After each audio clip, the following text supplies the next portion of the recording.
오늘은 잠언 9장 본문으로 누구의 잔치에 참여할 것인가 라는 제목으로 하나님 말씀 증거하겠습니다. 오늘로 이제 잠언 9장 첫 번째 잠언 파트가 끝나고요. 내일부터 하박국이 시작됩니다. 그래서 개관을 녹음을 해서 올렸어요. 녹음이 조금 상황이 좀 그래서 녹음이 좀 잘 안 됐지만 그래도 꼭 들어주시면 하박국을 묵상하는데 큰 도움이 되리라 생각됩니다. 오늘은 두 개의 상반된 잔치가 열리고 두 개의 초대가 등장합니다. 하나는 지혜가 초대하는 것이고 또 다른 하나는 미련한 여인의 초대가 있어요. 우리의 영혼을 향한 이 두 개의 상반된 초대는 두 개의 세계관, 또 전혀 다른 가치관, 또 복음, 가르침이 있어요. 어느 초대에 응답하느냐에 따라서 우리의 운명이 결정됩니다. 이 두 초대가 어떤 것이고 또 나는 어느 식탁에 앉아 있는가, 나는 어느 식탁에 앉아서 지금 공급받고 있는가를 생각해 보는 시간 되길 바랍니다.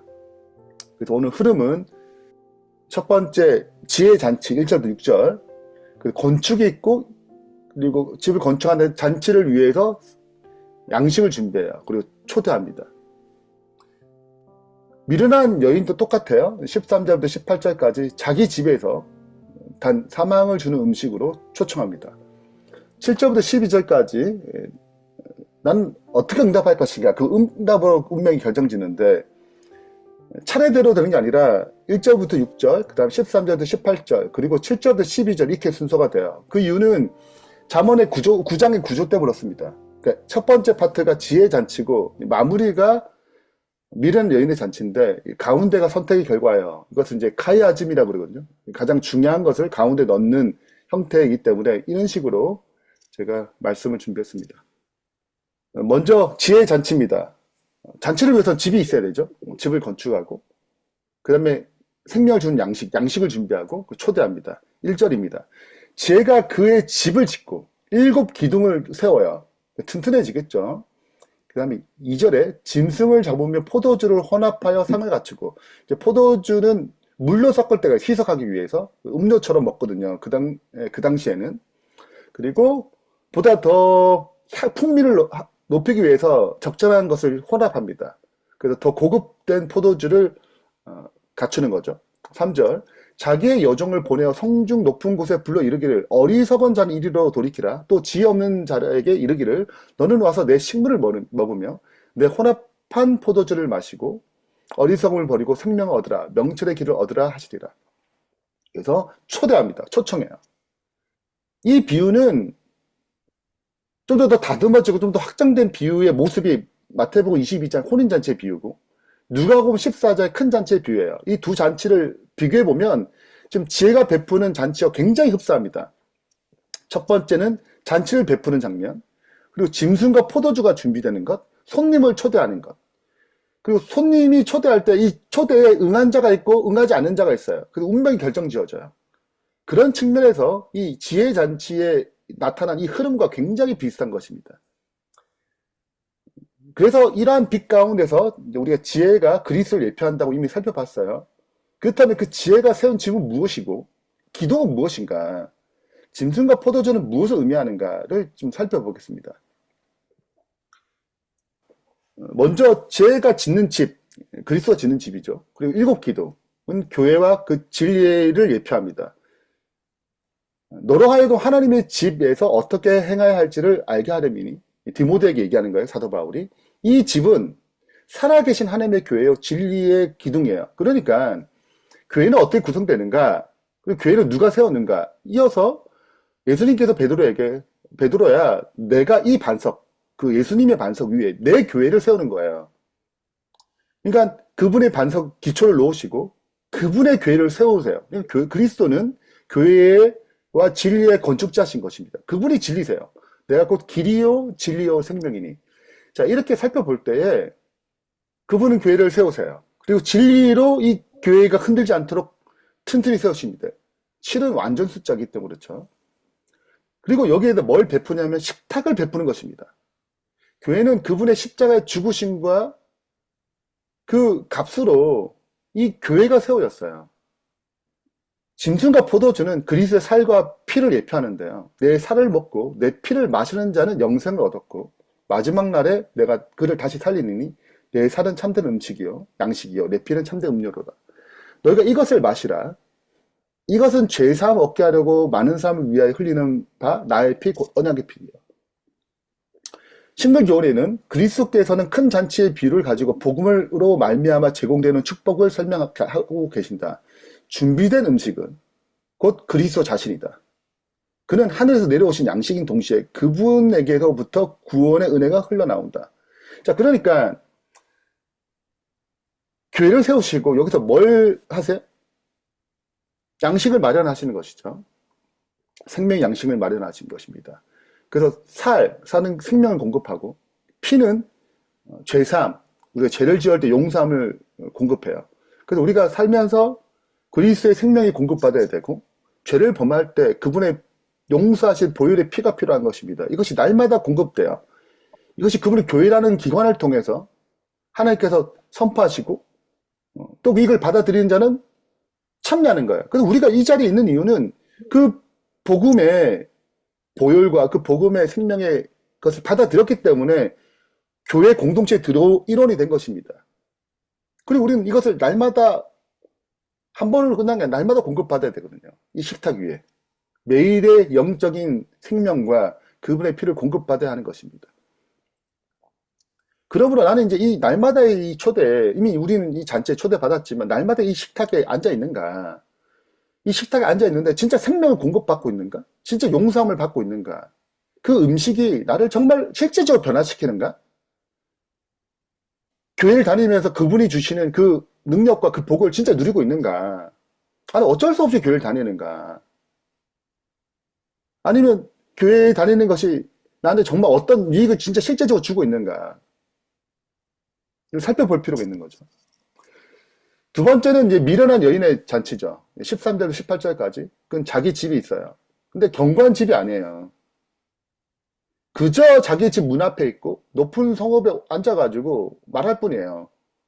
지혜의 집과 다른 것입니다. 견고한 기초나 질서가 없어요. 즉흥적이고 충동적이에요. 그녀가 제공한 음식도 특별합니다. 자, 13절. 미련한 여인은 떠들며 어리석어서 아무것도 알지 못해요. 자기 집 문을 앉으며 성읍 높은 곳에 있는 자리에 앉아서 자기 길로 바로 가는 행인들, 자기 길이 가는 사람들 유혹해요. 누가 넘어가는가? 어리석은 자들은 오라고 그래요.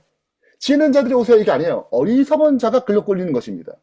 지혜 없는 자가 글로 가는 거예요. 17절. 도둑질한 물을 담고 다른 음료죠.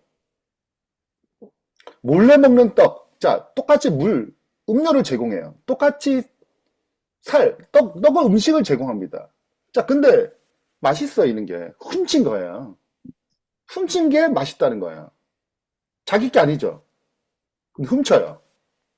근데 어리석은 자들과 지혜 없는 자 여기 참여하는 것입니다. 오직 어리석은 자는 죽은 자들이 거기 있는 것과 그 객들이 수월의 무덤의 깊은 곳에 있는 걸 알지 못하노라. 그래서 알지 못해. 이게 어떤 것인지. 이 미련한 여인의 잔치에 최초에 참여하는 이야기가 있어요. 그것이 창세기 3장에 등장합니다. 자, 한번 보세요. 창세기 3장 4절. 뱀이 사탄이죠. 여자에게 이르되 잔치를 베풉니다. 결코 죽지 아니하리라. 하나님은 선악을 알게 한 나무를 먹으면 정령 죽는다고 그랬어요. 근데 절대 안 죽는다. 너희가 그것을 먹는 날에는 너희 눈이 밝아 하나님같이 돼요. 자, 거짓을 하죠. 이미 사탄의 집은 거짓의 합이에요. 거짓의 집을 짓습니다. 진리의 집이 아니에요. 선악을 알 줄 하나님 아십니다. 그 너가 이거 먹으면 하나님처럼 된다. 여자가 그 나무를 본즉 먹은 짓도 하고 보한 짓도 하고 지혜롭게 하는 걸 탐스러웠어요. 속아 넘어간 것입니다. 수많은 잘못된 가르침인 하나님에 대한 오해의 기둥들, 거짓된 가르침들이 진짜인 것처럼 믿어. 이게 하와가 이게 진짜인 줄 믿었단 말이죠. 남편도 전도해요. 여자가 따먹고 자기와 함께 남편이 주는 것입니다. 그래서 하나님과 분리되게 만들고 하나님께 멀리하게 만드는 이 거짓된 약속, 거짓된 가르침이 미련한 여인이 주는 잔치예요. 최초로 아담과 넘어간 것입니다. 우리는 본질적으로 이미 여기에 넘어가고 태어나요. 그리고 여기에 자꾸 미혹당하는 것입니다. 이 세상은 이 모든 것을 흔든 것입니다. 결혼 안에서보다 성적으로 다른 여인을 가늠하는 것이 더, 간통하는 것이 더 아름답게 보이고 매력적으로 보이기도 하고, 정직히 버는 돈보다 부정해서 번 돈이 더 달콤하게 느껴지게 만들고, 하나님께 순종하는 삶보다 자기 뜻대로 사는 것이 더 자유롭게 보이는 거예요. 결과입니다. 우리의 응답이 결국 운명을 결정지어요. 근데 그 운명, 그 응답은 말씀에 대한 반응이에요. 내가 거만한 자의 자리에 미련한 여인의 자리에 가는가, 아니면은 지혜의 잔치에 가는가, 이거는 말씀에 대한 태도로 결정짓습니다. 7절. 거만한 자는 징계하는 자, 거만한 자 징계하는 자는 도리어 능력을 받아요. 그래서 많은 사도들이, 제자들이 핍박을 받았어요. 거만한 자 징계하는 자는 능력을 받고, 악인을 책망하는 자 도리어 흠을 잡히느니라. 그래서 거만한 자를 책망하지 말라. 그가 너를 미워할까 두려우니라. 지혜 있는 자를 책망하라. 그가 너를 사랑하리라. 지혜 있는 자에게는 교훈을 더하라. 그가 더욱 지혜로워질 것이요 의로운 사람을 가르치라. 그의 학식은 더하리라. 여호와를 경외하는 것이 지혜의 근본이요 거룩한 자를 아는 것이 명철이라. 나 지혜로 말미암아 내 날이 많아질 것이요 내 생명이 해가 내게 더하리라. 내가 만일 지혜로우면 그 지혜가 내게 유익할 것이나, 내가 만일 거만하면, 교만한 마음이죠, 내가 홀로 해를 당하리라. 거만하니까 마음에 이미 없어요. 다 찼어요. 이미 하나님 자리에 앉았거든요. 더 들어갈 것이 아닙니다. 더 들어갈 수 없어요. 진리가 더 들어갈 수 없어요. 책만 받지 않습니다. 그래서 두 반응이 나오는 것입니다. 그 말씀에 대한 태도들이 나오는 거예요. 잘못된 것을 지적하게 되면 비난을 받아들이고, 거만한 자 그래. 가르쳐주는 자를 미워해요. 내가 문제라고 했을 때 네가 문제라고 얘기하는 것입니다. 자신의 생각과 자아의 완고한 편견 가운데 갇혀 있어요. 빛을 맞추는, 내 삶을 변화시키는 어떤 잘못을 지적하고 올바른 길로 인도하는 그 말씀을 미워합니다. 그리고 내가 보고 싶고 내가 원하는 것만 들어요. 그러나 지혜로운 자의 반응은 책망을 자신과 사랑의 선물로 이해합니다. 하나님의 말씀과 교훈을 겸손히 받아들여요. 책망을 통해 자신의 부족함을 깨달아요. 그래서 이게 하나 구속삭장 이해를 해요. 저 남편 때문에 내가 못 살아. 저 자녀 때문에 내가 이렇지. 이게 아니고, 니 탓, 너 탓 때문에 그런 게 아니고, 그 사람이 내게 주어진 것은 나를 변화시키고 나를 더 성숙하기 위해서 주어진 거지, 사고가 달라요. 이렇게 변화시켜야 돼요.